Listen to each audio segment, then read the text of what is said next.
Perkenalkan, nama lengkap saya Yovania Merincuun, NPM 31230058, kelas 7A. Di sini saya akan mempresentasikan materi tentang pemerolehan bahasa kedua.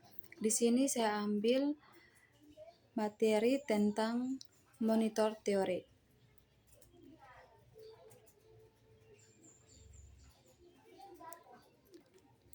Monitor teori, Stephen Krashen memperkenalkan monitor teori pada awal 1980-an sebagai bagian dari pendekatannya terhadap pemerolehan bahasa kedua. Teori ini menjelaskan bahwa dalam proses menguasai bahasa terdapat dua sistem yang bekerja secara terpisah, yaitu linguistic acquisition dan linguistic learning. Linguistic acquisition merupakan proses bawah sadar yang mirip dengan bagaimana anak-anak memperoleh bahasa pertama mereka. Proses ini terjadi secara alami melalui interaksi dan pemahaman makna dalam konteks komunikasi yang nyata. Sebaliknya,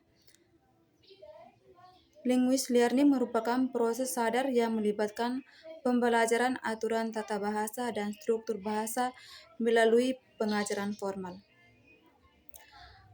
Di sini bagian paling penting dari teori ini adalah konsep monitor.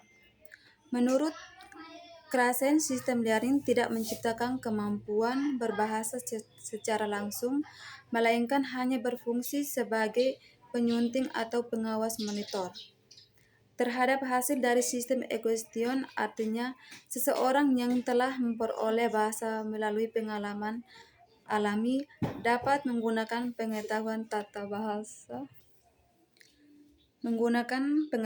tata bahasa yang dipelajari secara sadar untuk memeriksa atau memperbaiki ucapannya asal. Yang kedua, perbedaan monitor teori dan universal grammar. Universal grammar yang diperkenalkan oleh Noam Chomsky memiliki sudut pandang yang sangat berbeda dari monitor teori. Menurut Chomsky, kemampuan berbahasa adalah bawaan biologis manusia. Setiap manusia dilahirkan dengan perangkat mental yang disebut linguistic acquisition, yang berisi seperangkat aturan universal untuk semua bahasa. Perangkat inilah yang memungkinkan anak-anak mempelajari bahasa ibu mereka dengan cepat, meskipun input yang mereka terima terbatas dan tidak terlalu sempurna. Dalam konteks pemerolehan bahasa kedua, pendekatan Chomsky menekankan bahwa proses belajar bahasa tidak sepenuhnya bergantung pada pengalaman atau pengajaran, melainkan pada aktivitas kemampuan bawaan yang sudah ada dalam otak manusia. Dengan kata lain, peran lingkungan dan input eksternal hanya berfungsi sebagai pemicu, bukan sebagai sumber pemerolehan bahasa. Yang ketiga itu perbedaan monitor teori dan input hipotesis. Meskipun input hipotesis merupakan bagian dari monitor teori, keduanya dapat dibedakan dari sisi fokus dan kedalaman bahasa. Monitor teori mencakup 5 hipotesis besar tentang pemerolehan bahasa, sedangkan input hipotesis hanya berfokus pada satu aspek, yaitu bagaimana pemerolehan bahasa terjadi melalui paparan input yang terdapat atau dipahami. Menurut input hipotesis, pembelajar bahasa akan memperoleh bahasa baru jika mereka terpapar pada input yang sedikit di atas tingkat kemampuan mereka.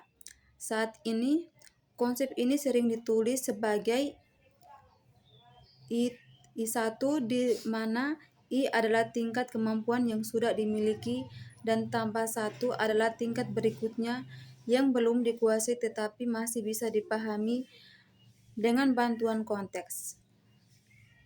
Dengan demikian, Pembelajaran bahasa efektif harus menghadirkan bahasa yang cukup menentang namun tetap dan dapat dimengerti oleh pembelajar.